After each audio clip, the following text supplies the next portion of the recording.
close the door, please. Pretty nice.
Hi guys, hello guys, how are you guys? Hi guys. Hey guys, how are you guys? Murise say guys, how are you guys?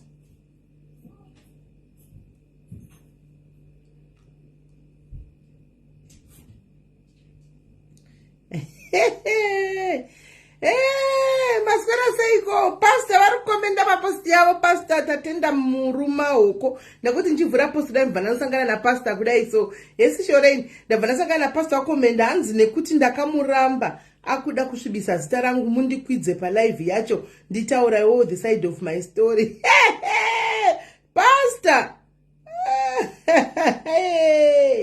uri guys share live mutega wamwe guys share live tega wamwe maswera seiko guys. Yes, IV. Pastor, but delete comment yavo. Muru delete comment yenyu pastor. Alright guys, masora say share live guys, take eva guys, share live mteke mamu, share live mteke. What delete comment yavo ntu kuzama nepindra ipapo muwanike aisha to PHP ya the what ya bisco. Right, take guys, what a gay pro pastor. What waruda ku edwa pa live pastor tatenda muruma nyu koka nontichi amen. Tegai pastor guys. Tegai pastor guys. Tegai pastor. Cause anonyepa. All right. Itai guys time share live. Mtega pastor mtega wamwe guys.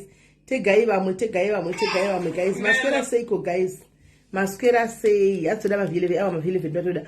Masquera seiko yesi eltas mkoma mrisei letsu how are you? Hello malerato majebele. How are you? Mazita Samantha, how are you, baby girl? How are you?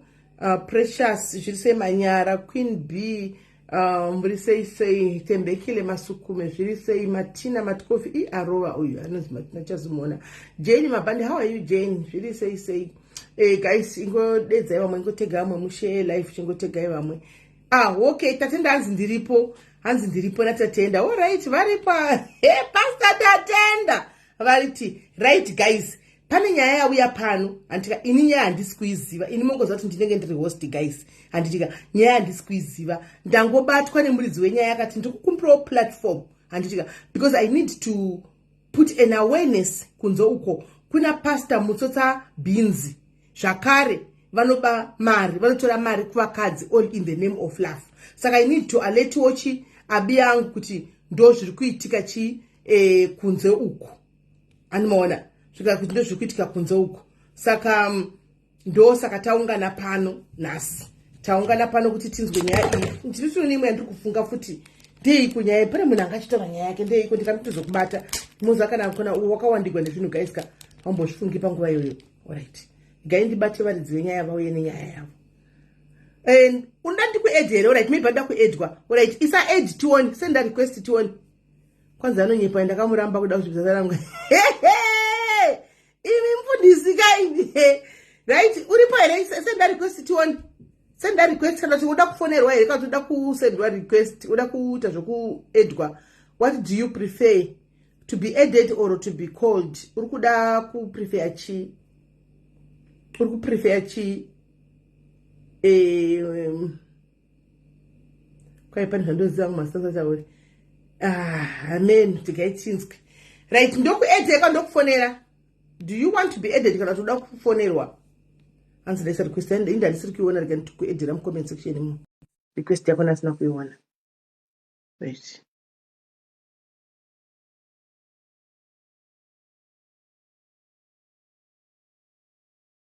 Right. Hello Maini. Hi, Sis Melly. Should you say? What is saying? Bullshit. You try to torara. Inda kurova. Kudaiwa mama kutora zvishokudza kumateni kakwenyuko. Ya dzakuma 10. Kurova kumbotsvaga mari Sis Melly. Anditi haiwa uri kuitsvaga nedemo wabva wanyarara kuti zii. Right.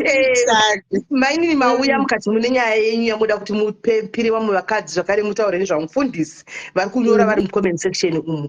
Tiudzei zvemuzere musingamhanyi. Chaizvo ndikuvaona. I can see. Chii chakaitika nyaya yenyu yakafamba sei? Right. I met munhu uyu akatanga kutaura neni paWhatsApp. How he got my number, akati akaiwana pagroup. Okay. So I will give the benefit of the doubt with the ways mawanira angaita number yangu, it's not an issue. So however, group rachona rakaiwana number group remjolo. All right. So when he comes and says he's a man of God, I was a bit surprised kuti how come munhu wamufundisi anowanikwa magroup emjolo, but either way ndangoti kana mafundisi ari kunana Tinder. I mean, God works in different ways. Okay, tatizivane paya. So this guy aitaura neni anditi WhatsApp akanditi ndiri kuDubai, where I would want ladies to know kuti red flag. Akanditi ndiri kuDubai chichichi zvinhu zvasiri kunyatsondifambira tikati okay kuti kuDubai akati ndangouya kuzoita ka peace job kakutopera manje aiti kane 2 weeks kakutopera, so I need to come back to Africa. Saka ndikamubvunza kuti so what are you going to do when you come to Africa? Saka anga asinawo clear program yekutaura kusvikoitei. And munhu akakasikautaura kuti I'm so serious da kuroora because I've been in ministry all my life. Mufundisi vane 40 years.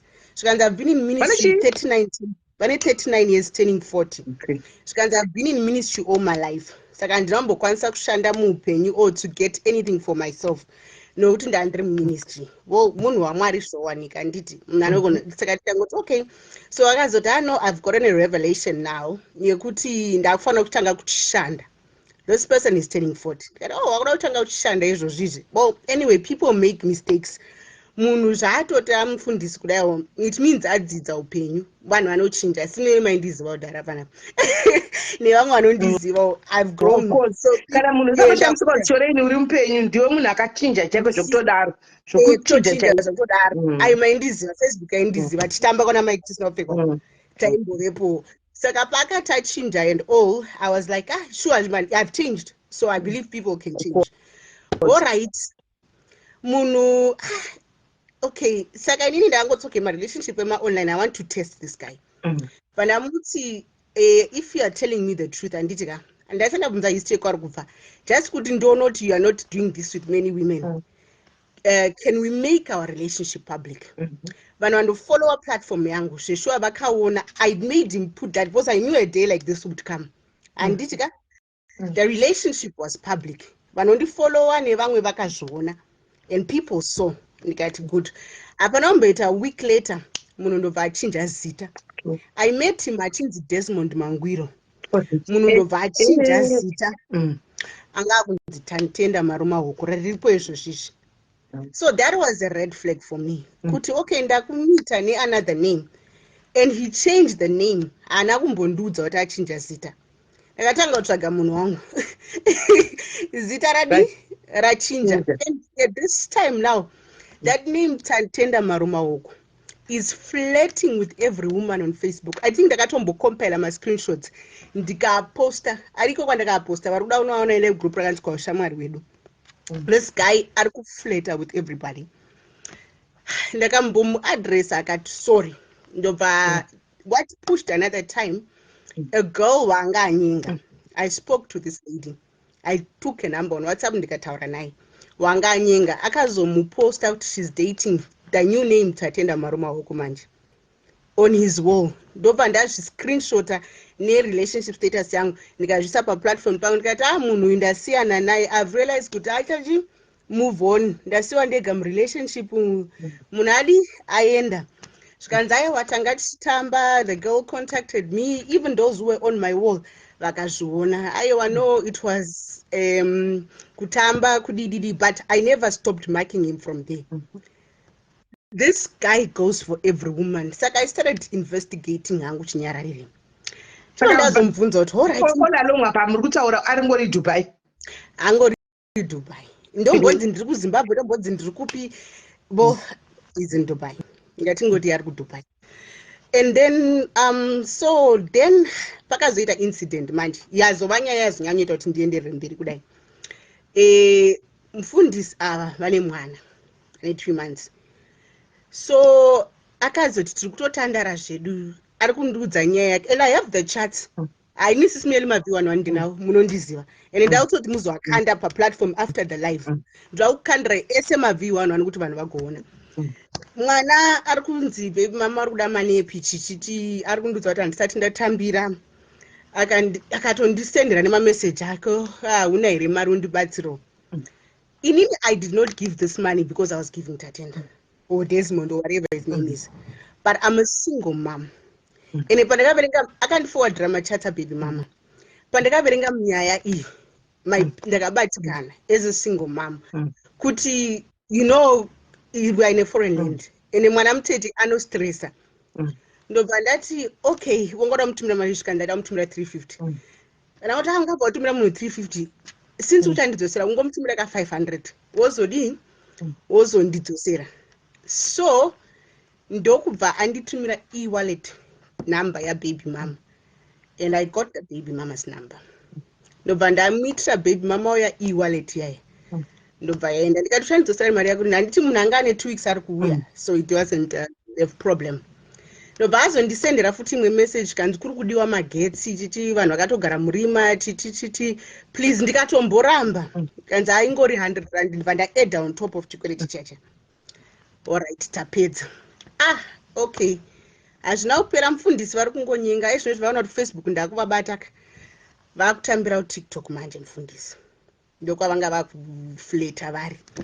So all of this time ndiri ngotora mascreenshot ndikuchengeta. Ndokwanakazonyatsobvunza kuti ndikati baba imimi, as we talk, he was insisting on coming to stay at my place kana auya kunoku. Anditi nditi muti unozoita sei, uri kubva nemari iko, kwari kuti abatsira ndiri kushanda hari bhadhara, tikatopiwa mari svino inenge yatosvika $700 all this time. Ndikati saka hapana kazvamuri kuita, zvikanzi otherwise pamwe notogona uya iri kuma-500. Ndikati saka wadiwa siyako chi wauya kwaita kana zveuber kunoku. Handiti ka okay, munhu akutoisa pressure kuda kudi kuyamba kwangu. Ndaenda manje kuTikTok. Zvisinei, ndazoona shasha haina kumira. Ndopa ndazviscreenshota zvese ndikati shamwari, ndakamutumira iye, inini ndinoda respect, ndakambororwa, and marriage hachisi chinondishamisira. And with the way I've worked in my life right now, murume anenge ari bonus, things are going well for me. Murume anenge atori bonus, saka zvekuti ndozokutora ndokusumudza and then uchita zvakadai, let's end it.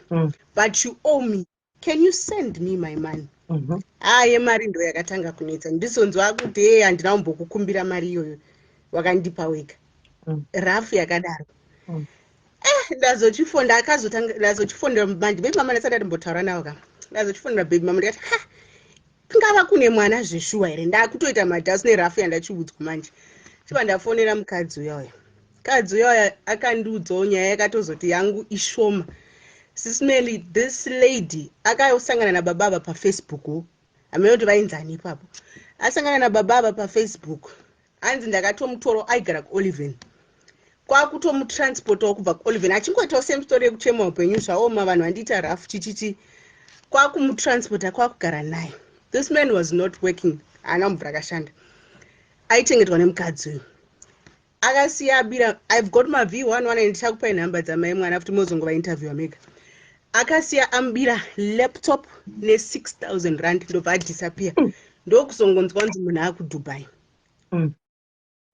I was speaking to this lady.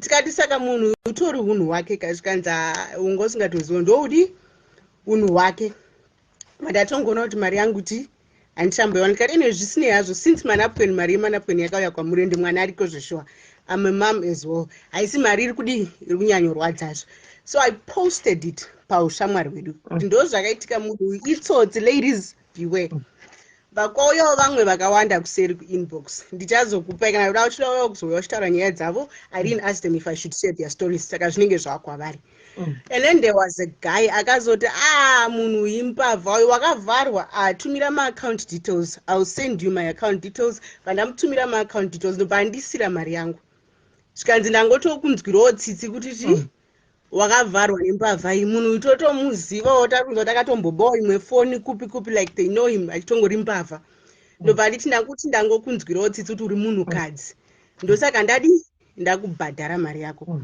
tivanamuudza kuti iwewe tatenda someone paid my money iwewe uchisaina nezvekutaura nini I'm done with you let's just move on sevanhu vasina mbobvira vazivana ngavakontinue kuramba vachitaura nezvangu baba akutonyenga achinyenga nezita rangu manje akuti hanzi I was trying to buy his love and what ndikati ngauye nemavhiwanwa ndisaka ndati sisimeni ngatimbouya nenyaya iyi because it's not like I'm bitter about him or anything izvo zvindachitotaura nebrother yake manje apo ndida kuzouya nazvo nekuseri muono achitonditi munhu anga achitodawo kuyomba kwangu ndakatoramba because paakambogara neni akatosiya andibiro itongori mbavha ndo utongori unhu hwake itongoriwo mbavha inoti ikagara apa akasiya bvorongodza unotsvaga pamwe sangano ravo here ini chechi handinayo ndakamboona ini kana iwo baby mama vaiti hanzi aingobva Friday odzoka Sunday aingobva Friday odzoka Sunday havana kumbobvira vakakuendawo kuchechi kwacho so in I don't know ameno kana vane vakambopindako but handina chechi yandakamboona right tatenda wati uri mucomment section zvakare wati uda kukwidzwa this is your chance uya tione senda request tione senda request pane vari kutosenda request vari kunzi handisi kuti ndemumwe here nokuti pane munhu akomenda kuti nekunoku vakasiya baba mari pane munhu akomenda ndapinai saka ari kuisa request not knowing kuti imwe victim here because definitely havasirivo baba vacho ava ndimai Kayom here something like that ndakanzi Queen B inini I have a list kuseruko but that's because vanhu ava ndasina kuvaudza kuti nyaya dzenyu ndichadziair palive except for baby mama because ari kutorwadza handiti ari kuDubai handiti ari kuDubai here right tatenda uya tione pastor Desmond pastor tatenda uya tione aminoti muri ane apa tatenda oro Desmond kira tione mati mimi makanyenga choreni makamuramba ndosaka ari bita uyaitinzwe munhu waMwari paitawo tine vimbo anyora hanzi tatenda imbavha huru it seems as if ari popular tatenda you said you want to be added palive kuti utaure side rako kwira tione tatenda kwira tione tatenda sure ndatokangana kutaura something ariko aigara achinditi saka mba mako munei tora tv yako tonoti yakaita sei tumire picture mudining mako zvaka ina ndatoziva kuti munhu aitocalculator maitokombeiwa muri 3 kuti ndekupi kukanaka kwaningaenda kunogara kwane zvakanaka ndekupi funga kuti anenge aitokombea kuti kunenge kune kabenefit because inini ndakabva ndazomuti orati iwe ukauya ukagara neni yes sisimeli age yandave ndakura chero but ndabva ndadzidza ladies dzidzai ina ndakumboti zvekutsvaga mbinga tese tingadziwane here mbinga allright ndikawana ari kuti ndakuchinja life yangu iwo wakabataka kungoti pastor vanzani pastor tatenda kungoti muri duzvenyu pastor tatenda makangopusa so dei manga muri munhu akangwarara pastor tatenda makatonogara bhoo pane musikana because musikana is making money honestly in Joburg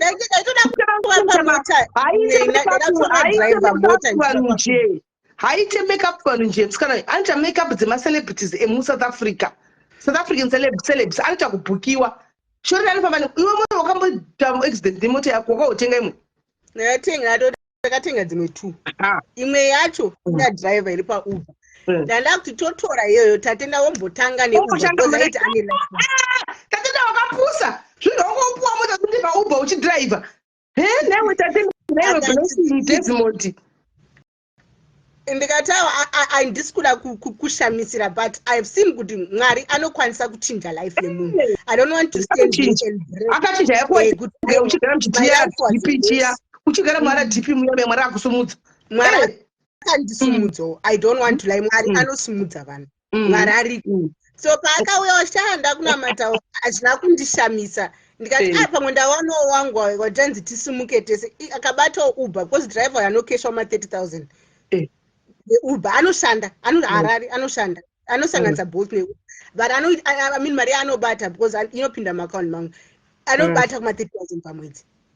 Saka ndaito akanari wangu akauya nepapo ndichimhanya unopoda vanhu tikasanganisa tinotoita live iri nani ka mechelete nyakana ukatogara naye mine ndekupakapusa naye makaponawo chikoropo chemurume chakapusa kudai chirushu chakapusa kudai so naye mindiudzeiwo naye weDesmond zvauri reshe romunhu chireshe asaizosiyaaunogara so uchidla uvete hako neubha uchinda kunotakura vanhu uchidini zvakamusira zvisikana zvinotopuwa airtime neizvidikidiki ndozvawakatomusira zvitishorei Smeli pachedu zvedu ndichakutumirai dzimwe nyaya dzacho kuseri kana vanhu vacho vakazobvumawo kuti dzunzwe because vamwe vacho vanenge vanomutya kudai mbobata ngunza meno but ndakamudza kuti haapana ulumi ndityisidzirwe natatenda ini ndandibhuwa zvotende vakapusa veduwe nai mapona anabhudhaki vari serious here veduwe tipedu shore nawanengesendera naye nai veduwe vansikana hakuna anabhudhaki vari serious here vanondogona mubatawo zvakanaka vari kuSouth Africa uko guys zvingonochengeta navo vanogonochengeta navo as long as ari serious vanotochengeta kuita life dzavo mufunge. Money is not everything. Simelizera rangu ringa ramechida kutsvaga mbinga dziri kuramba kaubatika kutsvakira hangu zvepadhaya dzinokuti mbinga sana nadzo mbinga dziri kushungurudza musoro because mbinga ichibuda enda zvino mwanitoziva kuti mukadzi uyu mwana kunoziva kuti akatotirega tigarisani kwanza old shi makutira kuzama makore anga kuti mutogere uyai navo nabhudhi wendiisa interview uyai navo tiite interview vanabhudhi wenyu apa tione kuti vapinda kune mutambiri wanoda kudhiraivha ta Uber uko zvakaipa so inini wakatozonyatsondirwadza ndibaby mamava because musikana mari aita anotambira Smeli pay last month yakatsvairwa yese neiwe natasera ndobva atora nelaptop ndobva atiza ndokuzongota apa wasiwa futi une nhumbu naiwe titina zvaune utsinye naiwe apa chatiza vachambe chikomeda chinchatiza vaiti changokuposta chero katiza vanhu chakukuona chete chatongokuposta ndarwadziwa kura ipapa paanotogara Smeli unotochengetwa message kuinbox nemazake akusa message kuinbox kwanzi nhasi ndiri pabasa pa9 shift kunai tatenda hashandi last week aitokumbira musikana mari yekuti amudzose kubva kuDubai ashandi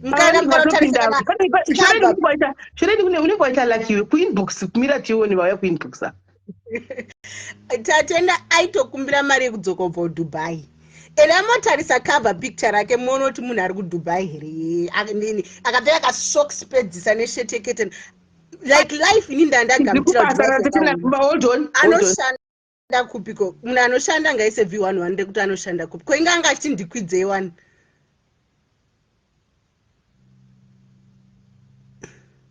inganga achimboti ndikwidzei wani azoenda kubasa kupi anoshanda kupi tatenda ngauya kuratidzei kwaanoenda kubasa kwanoshanda haashandi chinhu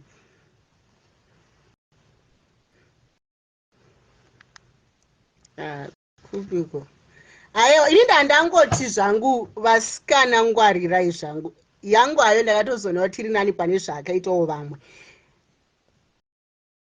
ari kuda kubva kuDubai kudzoka kuSA so hazvisi kunyatsobuda anitori nevasikana 2 vaikumbira mari yekudzoka iri ipapa last week apa like maV1 vanose ndinawo because pane vakazotanga kuuya vaona ndamuposta endai munotarisa tatenda marumaoko endai munotarisa papage pake pawall pake munoti akapfeka sheti yakaita sei muno ndiri kumuwanzira here hanzi naQueen B kune mukadzi waakatsotsa futi kuseri kuna vakawanda haasitombori ega vakawandisa vanhu vakatsotswa naTatenda. I think inini vakauya kuseri it's about 4 vachitaurawo nyaya dzakasiyana siyana but akanyanyondirwadza angu ndokubirwa laptop nepay yese. Otherwise vakawanda zvekuti ende not only kuvakadzi chete kwai kune chechi yakaenda kuCape Town Park inonzi yavamhuru vakasiya aba iPhone muchechi momomo kuKempton Park kanzi aenda kuchechi kunonzi kwaamhuru kuKempton Park vanokuziva akasiya aba iPhone ikoko. Sisimeli vambomuposta vari kuti ngaaposte avambomuposta ndadonhedza guys apa saka Shoreini pane munhu ari kuuya kuseri kuku pana bhuti vari kuno kuUK vadoda zvavo ava vatoda zvavo ava bhuti ava vane 48 hatinozotaura kuseri totaura kuseri aiwa vari kutoda musibhita ava ndomburawo vadirect manga muripo here patanga live vasikana zvaiwe Lorraine Shoreini asenda message kuin kumessenger kwanzi ndiri pabasa ndoda kuti ndinozodawo live kutaura side of my story side live ipi sitiri pa live right now ngauya ngotaura kamara hanzi ndiri pabasa atanga izwa hanzi nhasi ndiri pabasa night shift mangwana zvoita here ndotaurawo maside of the story nekuti she is saying lies iye ndiye aitoda kuti ndigare kumba kwake ndichitomuti I am a man you plus I am a pastor vanhu vanozoti achitoti I have an extra room ndobhadhara here ndichitomuti no don't pay this woman takadanana zvepafoni and we have never met plus iye ainditi akauya kuno tonotora mota nechikwereti then yobhadharwa 20k at first then tozobhadhara 4k every month but ndakaramba because aiti inini I should pay the deposit iri muzita rake mota yacho 600 rand we agreed kuti ndomupa ndauya then patakarambana ndakamuti pandinouya ndokupa mari yako but anga akuti mari yangu ndiri kuida now so I want to say my side of the story tiri palive ingouya zvotauri ndauye palive up inga ndiye atanga kupinda mucomment section akati ndoda kukwidzwa one inga ndiye atanga kupinda mucomment section andoda kukwidzwa one ngauye pano rauya kuseri kupi ngauye inga ndiye atanga kupinda panapa ouyo nemaview 11 ake uyai henyazazi uyai pastor uyai mutaure side of the story uyai sangano rinotofa mukasataura sangano mukasataura side of the story renyu sangano rinofa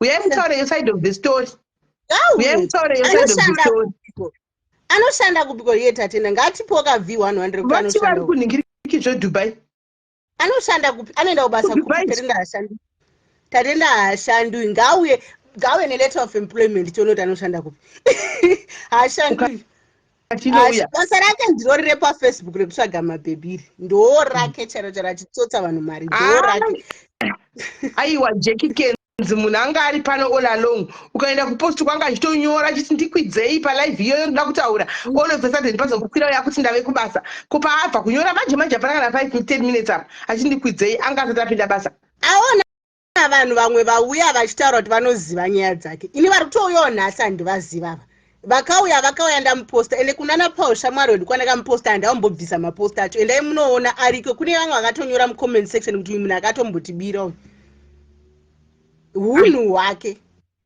ndogoita bhita pana Tatenda ndoita bhita yei zvangu iri ngauye nemaview ake ndichimukumbira uzogara sisimeli nekukura kwandaita kundochikumbira munhu andikuchengete unekone nyaya iyo Queen B unomuziva here munhu mataura kwari kuita Queen B vari buda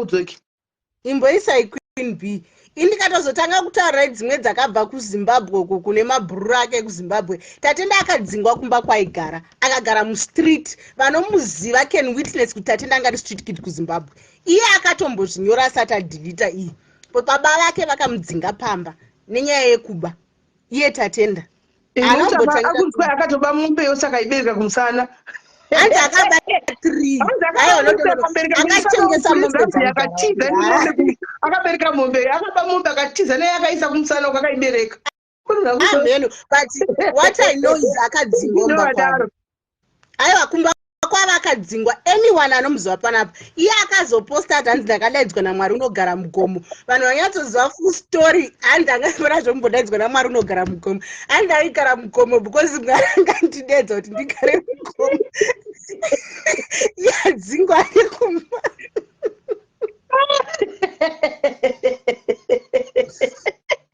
Hanzi ndo pakaita calling yangu ipapo. Wakabereka mombe rosizi Burumanu.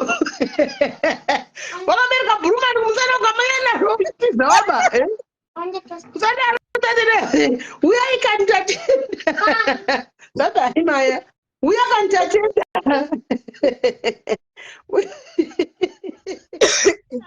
Sismeni tiketi rekubhora ndotenga. Tiketi rekubhora ndotenga.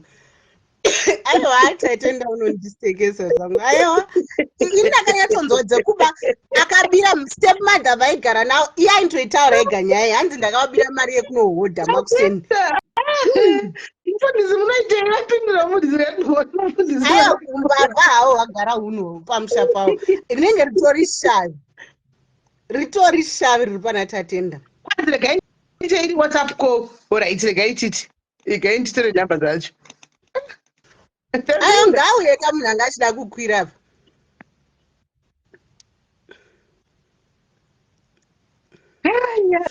Ndaipa namba dzacho regai tipeta tuna namba dzacho timufonere kwai tifone kudini. Pakufamba pakutiza nemombe apano pandipedza. Kubereka Kwachadi kuye. iye zvakatoenzana nemombe yacho wedu kwakaibereka seiko. Munhu akatoenzana nemombe yachona. Kwanzi kumbera regero, will you take him back? No. Ndipe namba, ndamira namba. Aiwa ndokupa namba dzake dzekudubai kana asina kuti. Ndidzo here dzare kana sane dzimwe namba.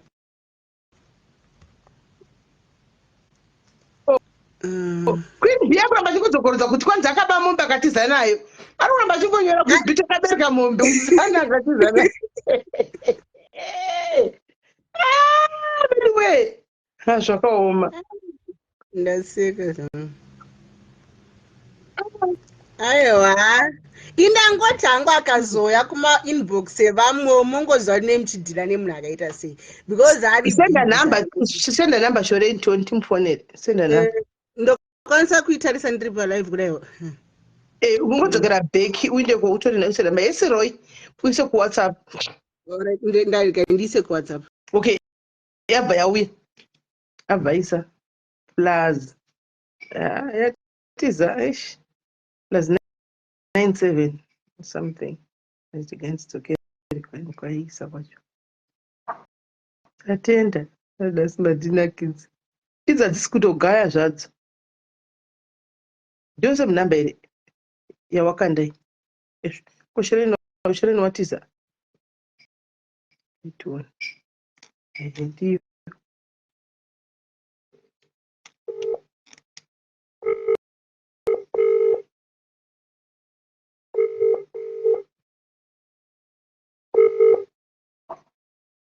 Makadiko munhu waMwari. Tiri boss mene makadi. Tiri ndoti pastor niko Desmond here kana kuti tatenda. Ndonzi tatenda Desmond. Okay, alright mufundisi. Kadimi kuda mukunzi mukufamba mutsotsa bhingi zvose nemari. Aiwa, zvirizo mire ndizotsanangura nyaya muinzwisise. Alright. Hazvirizo zvakataura. Okay, zvakaitika munhu ndakamona musingle group pa WhatsApp. Ndobva ndatanga kutaura. Ndatokuna kuDubai. Handiti ndokubva tawirirana. Handiti ndatati okay tabudanana. Handiti ndamudzo about my life zvaitika uku wangu handiti. So baby mama wangu handiti vaida kutenga mapamba akachipa handiti. So nguva yacho ndaisina mari. Since ndaidada nauna nangomuudza kuti no chingoshiona not kundaida mari. But chingoshiona kuti vanhu uri abroad vari kungoti wavadachi uri kuda ungadzidza une mari. Saka anosaka aizi handina mari chichisa da baby mama wangu arodaidza kudai iye ndovati alright zvinoita here kuti ndiwape sinzi mwana wangu tikudanana kana wadzoka unozondipa handiti kati no it's fine ndozokupa. Then another day unosangana kuSouth Africa ndovati nomufundisi atira magetsi but izvo andamageta muno kana mari shoma anderandi then ndobva ndataura kana urati no ndokupa mubuzo kumbe chi 100 rand handiti ndozvanchika se ndichikupa handitiwirirana takaagriya hakuna munhu akatsotsa mukosi taiwirirana taiuya tikadanana tadanana manje munozva kuti pafacebook apa nditi ndinogona kuona picture nditi ndobva ndakomenta kuti ukomentawo zvakanaka engagement yatengeikoitawo handiti you are beautiful, you are what, and it. So, sisi ndova atora my screenshot, vaitora my screenshot ku TikTok zvekare, and it ndova my comments and is one, right? I say vachidaro, and it ndova kuti ndikuti say ndiri kufleet, and it ndova ndiri kufleet, and it now sisi ava tichitaura kuti status yako yakamira sei. And it's sometimes I'm negative, sometimes I'm positive. And it's number one. Number two, sister of Vagadanzi, then Satanist. So, in any Vita controller, at the moment, Jesus was pinned out, Vita controller, I know that lay speak and you find is a boys, one of Zajo Pangotos and Pura. Yeah, don't see a Pangato that night. The Garoya Murumo. And it's akatondiseka anzoni mapango aita se unozo agone anditi sadaro anditi ndova anditi ugarini ndafana kunge ndakadzodhara pane zvinongoitika kubasa anditi saka no ngatiite zveuber kuno kanditi inini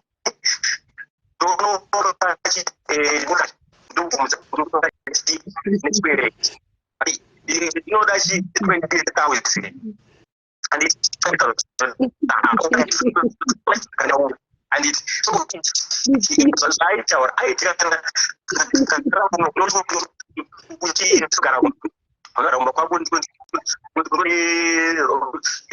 Romiriko and it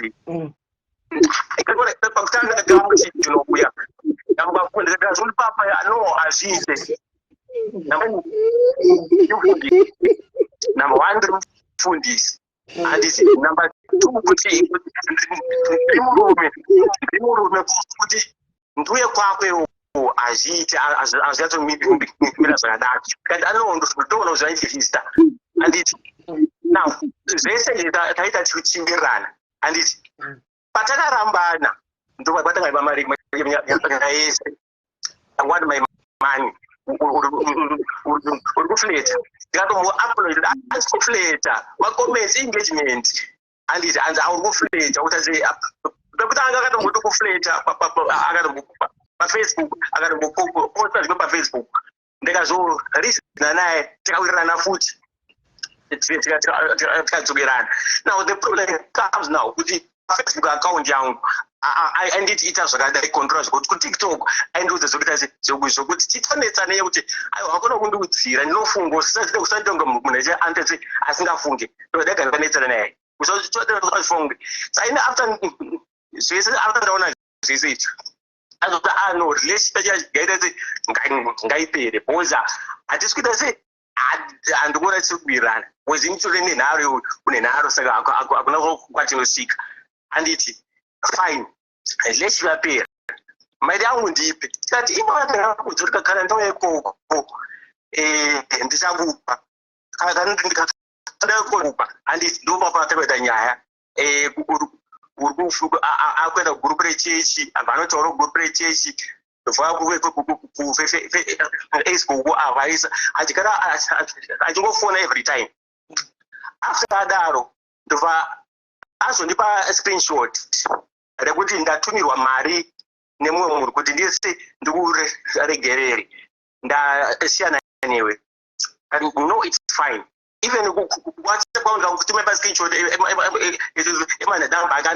andakabloga so far anaita 9 achindituka uri muchirungu urite achiri insult inhanana zuva 1 randakamuinsult ndatopedza ndakumubloga achitodza vanhu ozondibvunza kuti chii chiri kuitika akuti ndakamusikama and then nenyaya yelaptop yakataura kuti ndakabira baby mama ini baby mama wangu ndakabira vakatengesa vega vakati no mari iyi ndaida kuenda kuZimbabwe that time kuti ndizoenda kuAngola.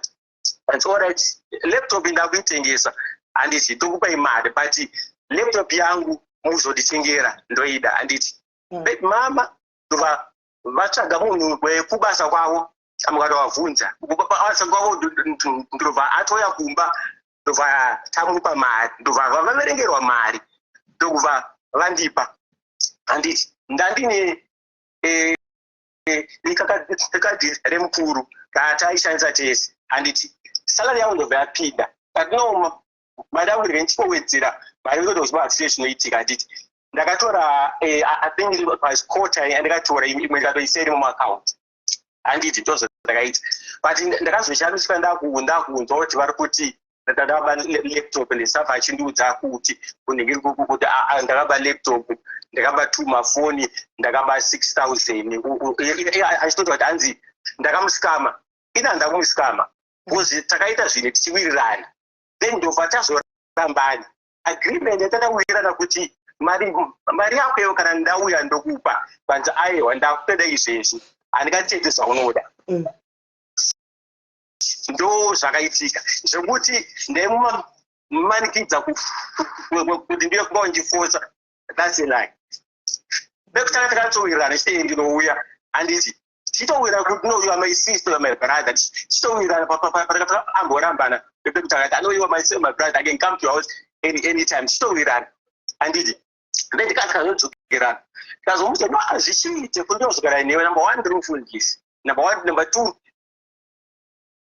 ndiri murume movie inewo hazviita aya hazvina basa ndingakatipa maexample akuti ndingakata muvhoni but I cannot move on but chandokwanisa kuita ndokwanisa ndati kuuya ndichikuvhistira ndichidzokera kuya ndivhisa nditira ndichidzokera anomaona saka zvozvo ndakamusitama mari ndiri mahure ndiri kutsotsa vanhu beans handina munhu andakatsotsa beans macomments andakangoisa andakaunza kuti uku uri kufleta pafacebook even mukaposta few people ndo vanondiziva handisi munhu wesocial media zvekudaro kunongododa social media just because nguva dzakawanda handina zvekuita saka nendiko pasocial media ndichikomenta but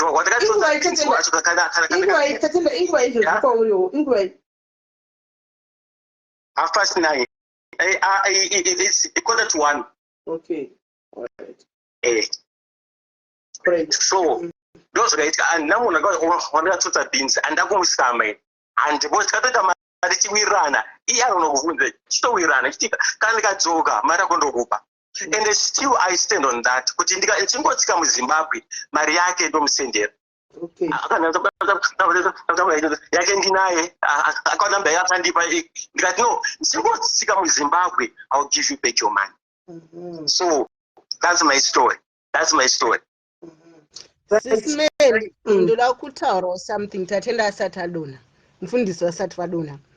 Do you know kuti maconman ane language anditambotanga achiti ndakaoffer ndifo ndakamverenga kumwe akanyora kuti I was offering. Now because I'm here it's a different story. Ndakukupai number dzababy mama. I've sent someone akatotaura naye already the same story. I recorded it even a voice recording but auti mutaure naye tatenda that's not how he spoke to the baby mama. Akatotiza baby mama ndokutozonzwa kunzi ari kuDubai and iye akandudza kuti hanzi musikana uyu akandinyepera makore. This girl has my chat I cannot attend ari kuDubai. Tatenda said he did not know kuti mukadzi uyu ane nhumbu but this girl showed me chats. Tatenda achimubvunza kuti nhumbu yakura sei imbotumira dumbu tione. Sisimeli, I'm a woman, I will stand for women. Mukadzi uyu haimbonyepa akandichemera salary yake it's 6,000 rand. Tatenda akatora that whole 6,000 rand ana kana mbobusira kana send mari rent yanga iri ipapo. I'm not talking to you Tatenda. Mari rent yake I'm not talking to you. Mari rent yake yanga iri ipapo. What would she benefit from lying to you? Because manapwe rakatanga pekwa mwana wako iwa usati wambatenga ndindakatanga kuatenga. What would she benefit from lying about you? What would she benefit from lying? And you are a pastor, a man of God, what are you teaching other men? Because say what I said, imimi mapastor ndinofanira kudzidzisa vamwe varume kuti it's an iniquity before God if you cannot take care of a child that ndaikuudza kuti yes I can afford to look after my kids, but do you know the pain yekuchengeta mwana baba vake vari mupenyu uchizwa kuti variko busy yako paFacebook munhu wapastor? What are you teaching people? Pain. I talked to you. You Tatenda shared with me with your own dad rejected you. You said you know the pain, but here you are. Another woman is crying because of you. Wakasiya wanomubata nidzisa kuchechuko ukaita covenant naye. Do you know before God you are married? With that woman before God you are married. What are you teaching? Because your parents know you. I did my thorough investigation. Right.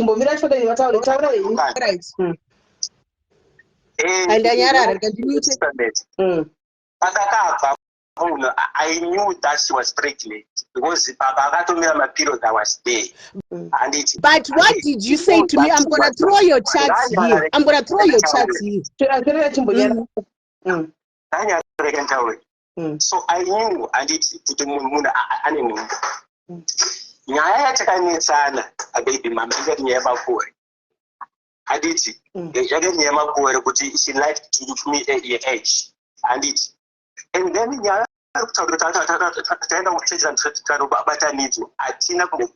she lied to you about the age, Shoreen. No, she was 47 years. But Mama is 47 years. 39 years. Okay. Baby, Mama is 47. And then I'm 39 years. And that was older and later. After that, 2 times. And it no now we need my for 8 years.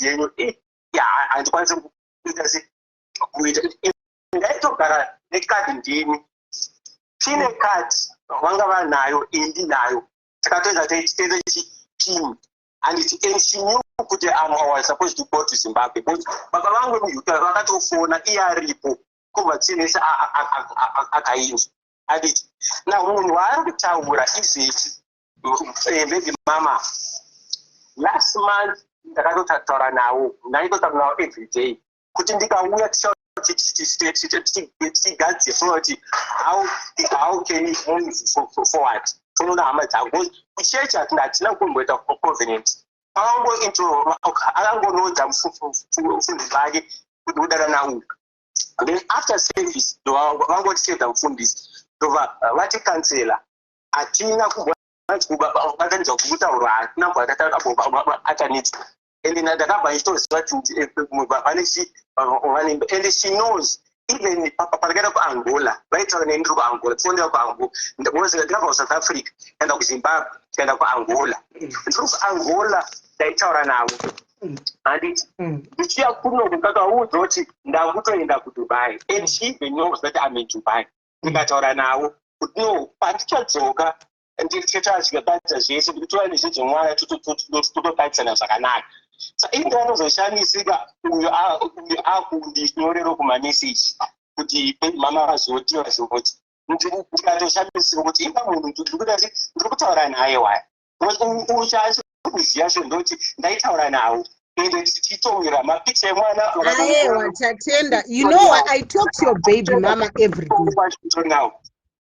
Ndinotaura nako kukatombomuti hanzi hey Tatenda, can I say something? Wakunyepera vanhu sisimeli nitakupai number baby mama mozvinzwira make because you forget this woman I talk to her every day. I'm the one who's wakanga wamuti hanzi hey mwana wa awa Shoreen hey mwana awa Shoreen.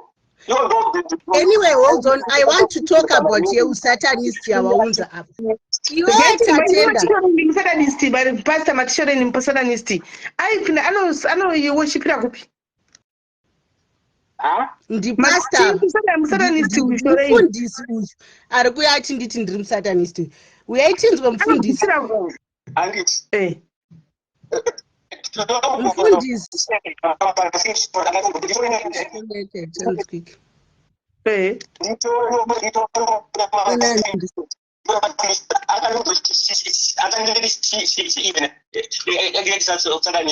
akatopa pafacebook akawandisa akati kwamagaya akati akatogweta namagaya akachananga namagaya vakainishera vakawanda ministries ndozvaakataura kuti inenda dai tatenda uya nemav1 ako patinobva tangokubata kuti uri mufundisi wefake.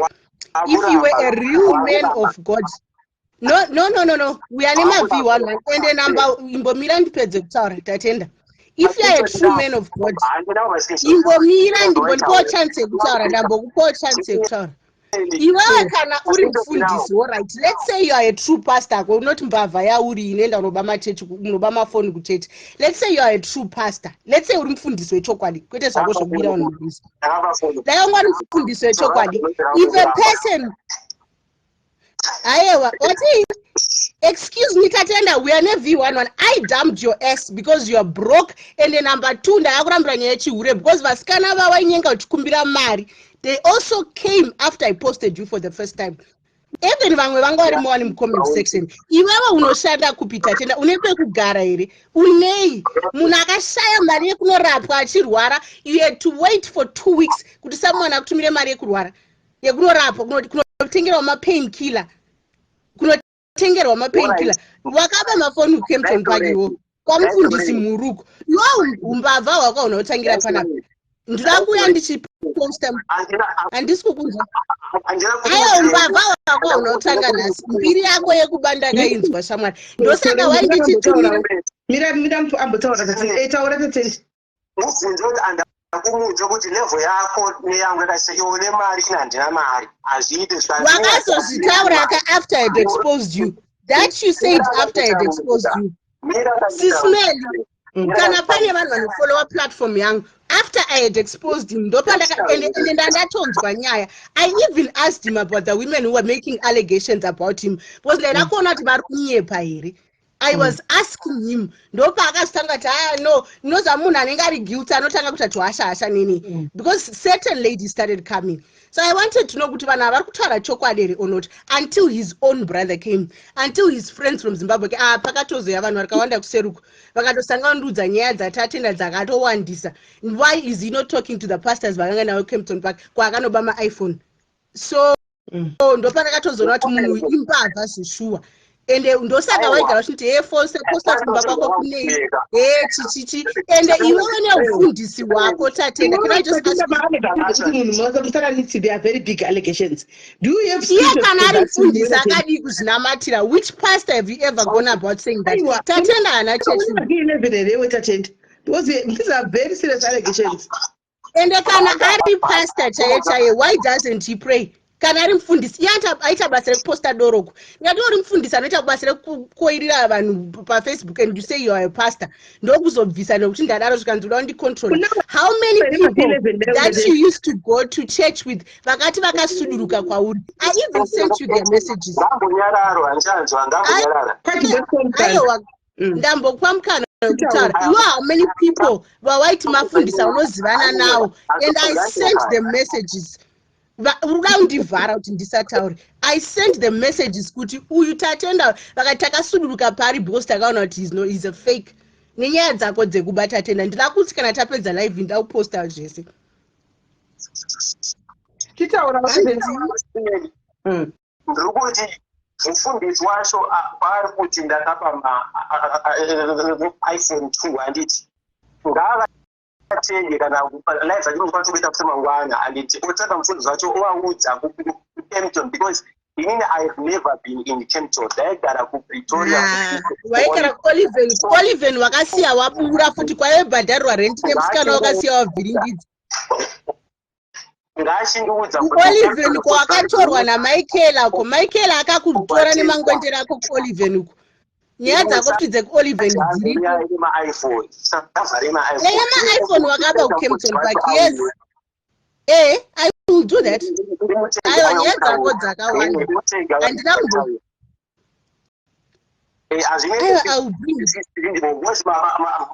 Allegation these are very big allegations ekuti ndakabama aiwa kuba uri mbavha zvako mbavha hachimborambe kuba uri mbavha eno wakuti Michael akakupa mari usina kumutsotsa akuti hanzi Michael akabvisega mari tipei ma11 ndokusenderai munawo ndokusenderai ma-screenshot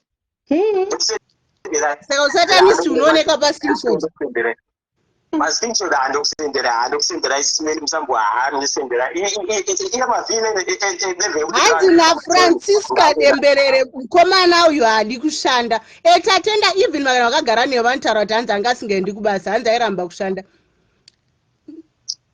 aiwa tatenda mbiri yako tinokuza achi ndakagara naye hanzi ndisabharidzire zvousatanisti imimi kana mune mufundisi wamunonyatsoziva anotya Mwari angauye here achiti munhu uyu anga ari muroyi kana kuti munhu anga ari tii funza ndinokufunda chimene kuti iye handiti chaari kuti ndakamutorera chii iye shorei inini tatenda waungosipo here patanga live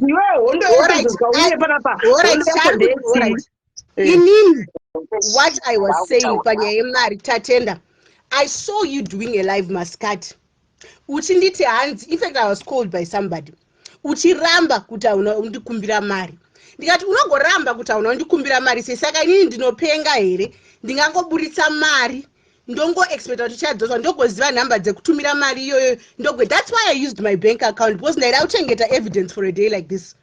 I have seen how people are saka inini ndopanada kuziva kuti inini am I out of my mind ndakazoziva kuti mari yacho yadiwa pane vanhu kasitereki nailetu ndiri kuti pane vanhu naisitereki saka inini ndinopenga here from Norway kungomuka ndonotumira munhu mari asina kukumbira ndopandauinga ipapo ene ndikati mari iyoyo handina kukupa because I was giving it to you nyaya iyoyo yandakakupa is because you proved it mira tatenda ndipedze wabvunza ndikurwei mira ndipedze wabvunza ndikurwei ndikati mari iyoyo ndakaibvisa akapiwa mari wani vamwe vanhu saka mari achakapiwa mari vanhu akandipa mari haasi tatenda vanhu vanoziva tatenda history yake vakati munhu tomuziva upenyu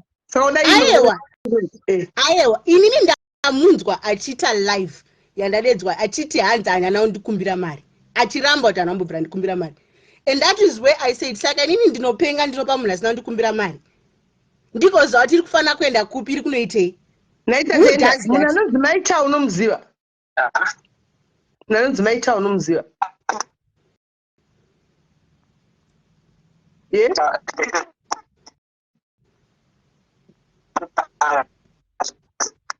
ufunda kuya kubreka chanzi munhu anonzi Maita unomuziva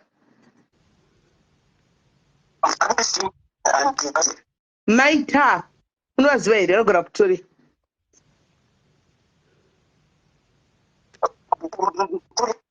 kuPretoria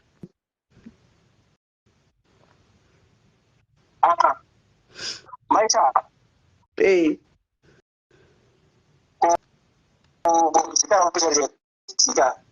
Staravo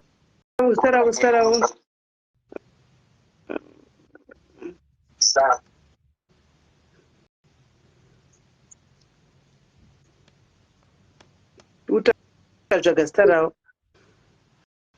pamacomments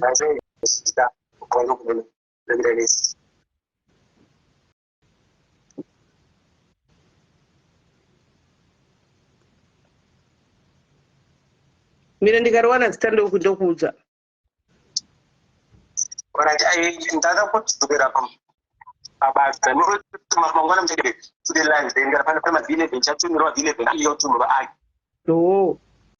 aiwa tipei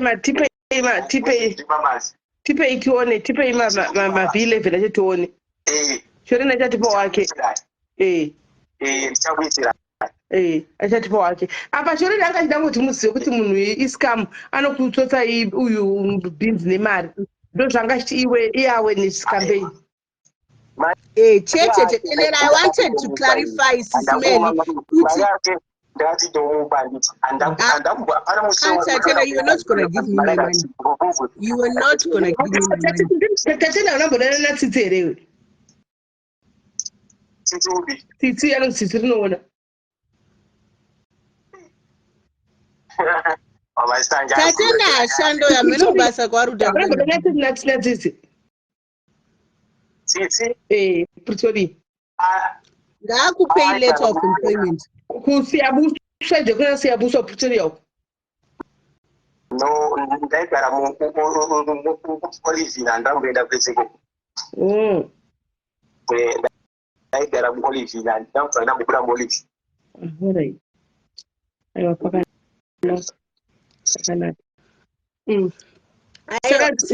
Ndandiri kuti izvozvi muri kunzwa baby mama vari kunzi hanzi ndivo vakauya vega nemari yavo vakanotengesa vega laptop. You understand how scammers talk?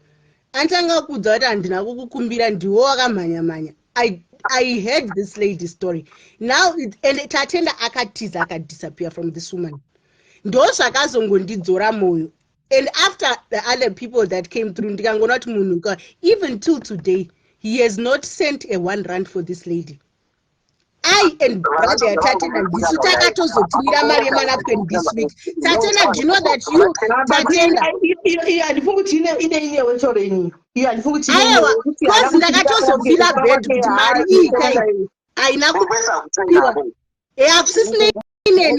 But I'm just saying, Kuti, this is another woman who's just a victim.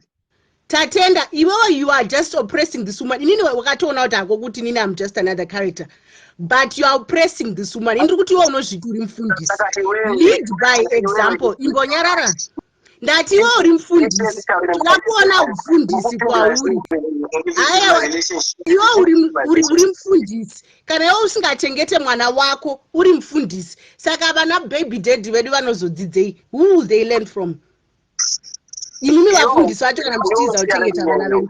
You are talking about me being a satanist anditi iwe wati ndiri satanist ko iwewe let's talk about a pastor who doesn't look after his child. Can we bring that on the table? Satanist, it's fine. I'm allowed to be wicked. Dream satanist and did it.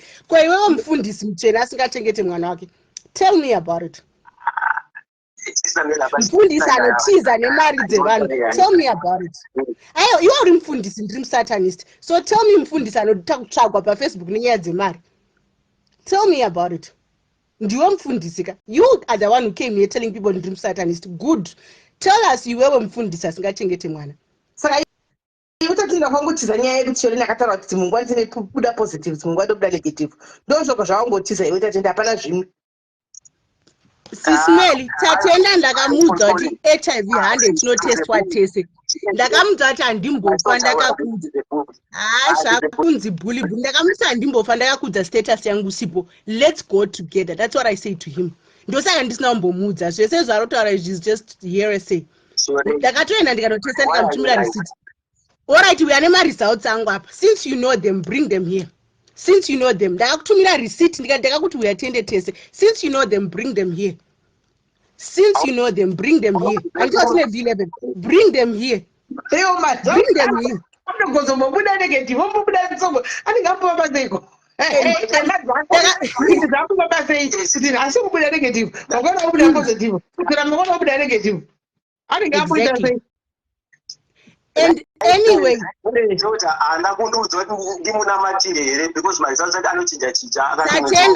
ndakakuudza kuti iwewe you are drawn by immorality. Let's talk about the flirting. Ndakaposta kwa ushamwari Sisimeli. Ndapedza ndakakuakanda panapa. Sorry?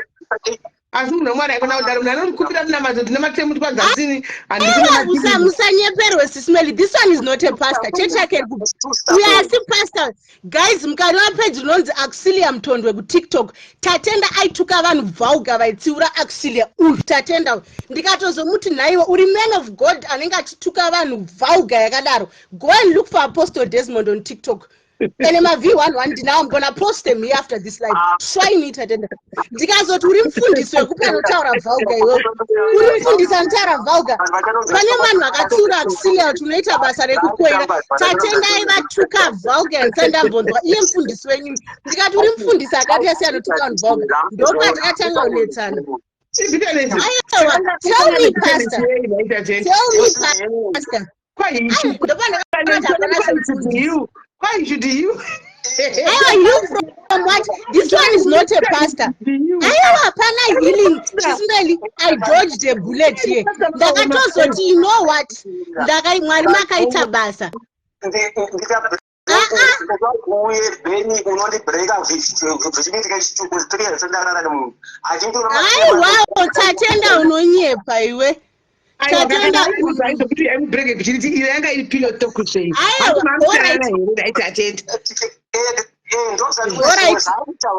ndingatonyara hangu but tatenda if you push me ndotumira sin rako paFacebook ndotumira here ndati vanhu varare vatonorerwa ndotumira sin rako here paFacebook if you wanna push me that far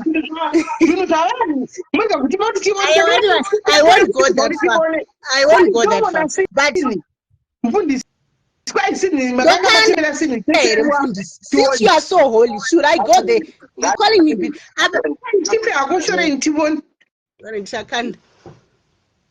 Ndiana kupindira munhu aisa mubvunzo ndakanga notwanzi. You are a fake pastor. And I've said that. Maona utana kuramba utakatumira ka.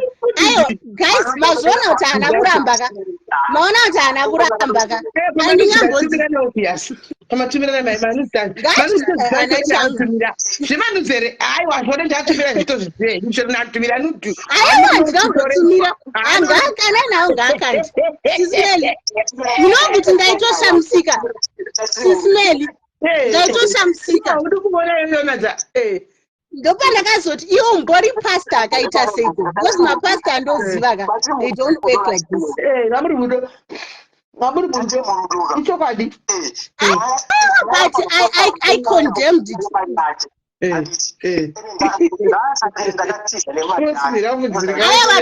Atenda mari wangu wachiza nayo shamani. Mari wanga wachiza nayo. Mari yako ndo wangu usingade undipa. No. Mari wangu wachiza nayo. Kana wakatadza ubaya baby mama mari yako yangu wangu wachandipa rini.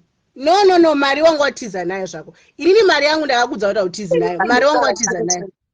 Ayo mari anga atiza nayo. Mari ndisina kuya pa Facebook mari yangu ndandisingambirwana. No, ndingatrust tsotsi rakabira vanhu. Ndingatembe tsotsi.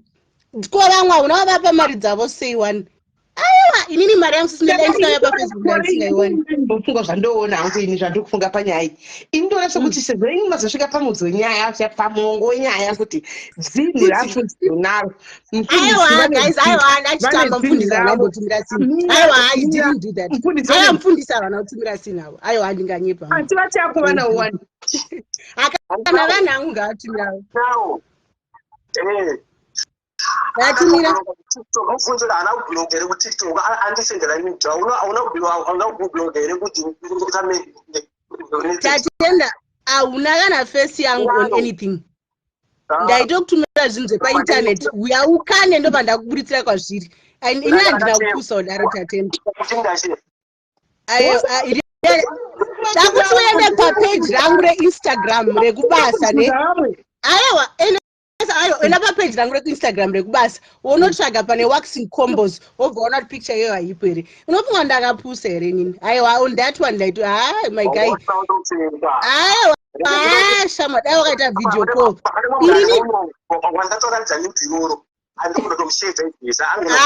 Tatenda, you know what? Sismeli. Ayo, iro kairo rangu nepa. Ayo, Sismeli. Picture ye iriko pa internet. Munhu wese akaenda pakanzi waxing.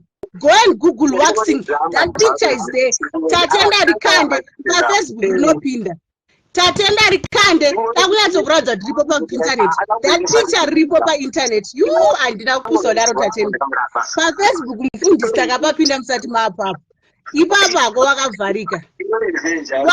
Aiwa, irora picture rao tatenda. Enda unogoogle uti waxing. Enda unogoogle beginning waxing. Mufundisi amuiti mungati maningirira mafuwa unudhumutadza umuntu. Aiwa, Sismeli. Picture rao rarutare. Anyone ane Google ngaenda anoti beginning waxing. Anoriona. Let's say ranga rirako chairo chairo. Ai smeli pafacebook takapawo rini inyaya dzevanhu vangaridza taona aiwa let's say ranga riri rako zvesho wabhilivha pamunhu wako vakutaridza third party vakomana ndopane nyaya ndosaka ndisingatoiti sisipeli pafacebook takapawo rini apo iwe unogona kutaura chichima china rumwe munhu anenge adanana navo vapa votaridza shamwari yako ngaachizvinzwire manje kuti munhu uyu akaita sei pafacebook takapawo dharapa iye ngaachizvinzwire manje munhu anenge achazoenda una mufundisi iro ukatogugula kuti bikini waxing tatenda riripo hanzi ndakaromba kana wakunzwa wakaromba waita mari kweni mufundisi muno maikumbira dzini sei munhu wamwari munonamata muda kupinda muchivi here hanti munobva nyama yenyu mufundisi mungabva makumbira dzini here zisimeli atombotanga chikoti ndangatofunga kutora rarona because mazuva acho ndandakatohetuka mama ahetuka ende ndakakuudza kuti hauna mate saka uri kutsamwei handiti ndobva ndachinja ndikatomutiti ndachinja mafollowers akandiredusa kana mukanobvunza zvinoita ndikatodhilita akanditsanyira sentensi senaiti ndikatochinjawo avo vari kuti buleti vari kuti kwamusikana yakaromba imiwo wediwe munhu sismeli vanhu vakakuti wakaromba ka it means ndaita mari zveshuwa ukaona kunzi waromba ka waita mari zveshuwa I like that ukaona usati wanzi wakaromba usati waita mari kana waita mari unonzi wakaromba kana usati wakunzi wakaromba usati waita bhegi asati akaita mari inoshamisa shore nekuti ngataromba ake haiwa kana zvokuromba mazowanzawo vasikana musadaro shore ari kungorora munhu angoropafadzwa zvokuti from life yake aive nepaave pave nedifference asi zvokuzoti kuromba asati ave nemari inoshamisa kuti ngatitororeni wakaromba hayo asikuromba kwacho ndingagorombera kungotenga idzomota nhatu zvina ndiregezve kana varomba tiamona kugara mumamanchoni chaimuchaima achidini achifamba nemakoshika yeni toziva kuti wachiromba kwete mota dzake dzanofamba aiwa anofamba nenormal cars shoreni mapolewa ngani nganoromberewa nemahundai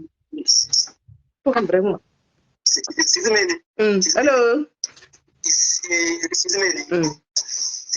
hello azadzi ndokumbura kutaura nditi soti nachinzwa ndinewo pandakakanganisa pandakamukanganisa shore nandirambe ndokumbura andiregererewo ndine pandakakanganisawo andoti kuti 1 2 3 ndokundoregerera akandinamasira akanditsanyira ndikachinjawo zvandaitambofunga so ndirangu apologize pane mari zvandakamuita zvinomuita zvakanaka kana ndakataura zvakaipa ngandiregererewo I apologize iwewo chereni newo kumbira uregerero kune mukomana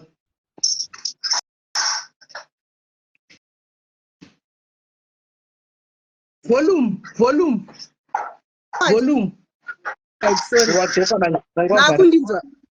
makundinzwa tatenda you have spoken like a leader and you have spoken like a man because panapa takawanda vakadzi now that you've apologized and acknowledged hatisina need yekuramba tienderera mberi I also apologize kana pane zvandakakukanganisa none of us has been perfect I also apologize now this is what a man does a man leads because still vakadzi totaura svika mangwana hatineti but now that you've apologized I think hapasina need yekuramba tichadhigana into man zvapera handiti zvapera saka ini mufundisi unodhiletawo dzini rekura munaro pamwe ndirakewo iwe choreni kana unazvowo dhiletawo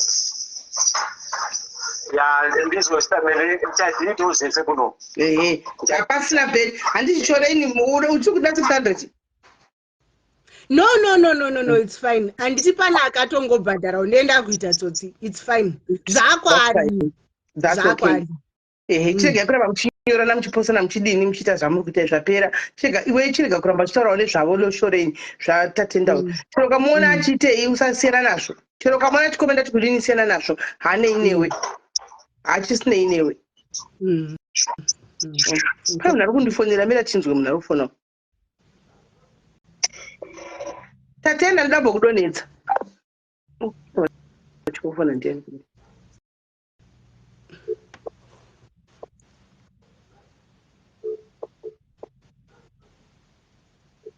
chero mabhebhi mama ake usachataura nawo loreni shoreni havanei newe usachataura navo zvachose siyana navo.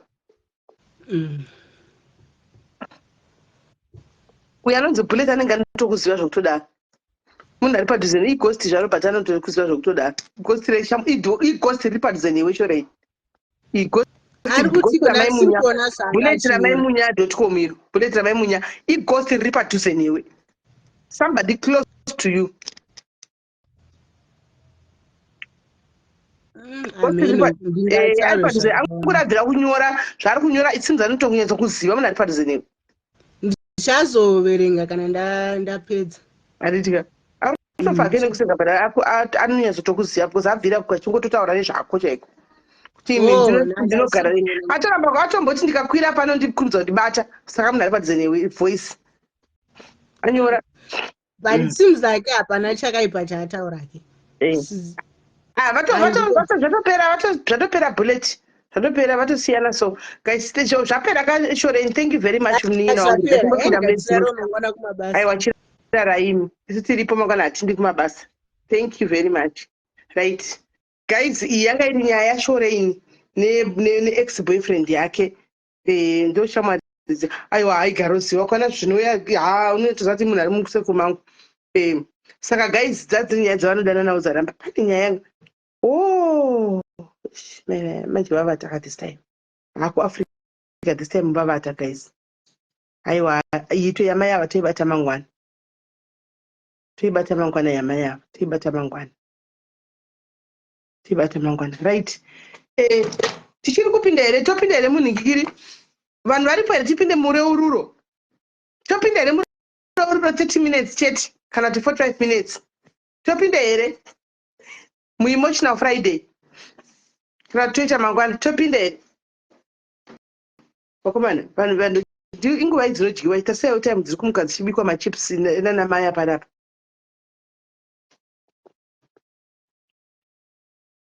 Kweni ndiri padiet ndiri kungozvibaya nemvura mazuvano. Guys kumba wakundona ndakaonda guys. Kumba wakuona fesi yangu yadzokera paposted. Topinda. Saka ndakukata ndobva ndadzoka andika ndakukata ndobva ndadzoka nditi ndakukata ndobva ndadzoka takati tukuita murima andika kuita vanhu vasununguke. Admin muchidzoka mondisirawo mondipinirawo nhamba andika sei kuti vanhu vafone musaenda.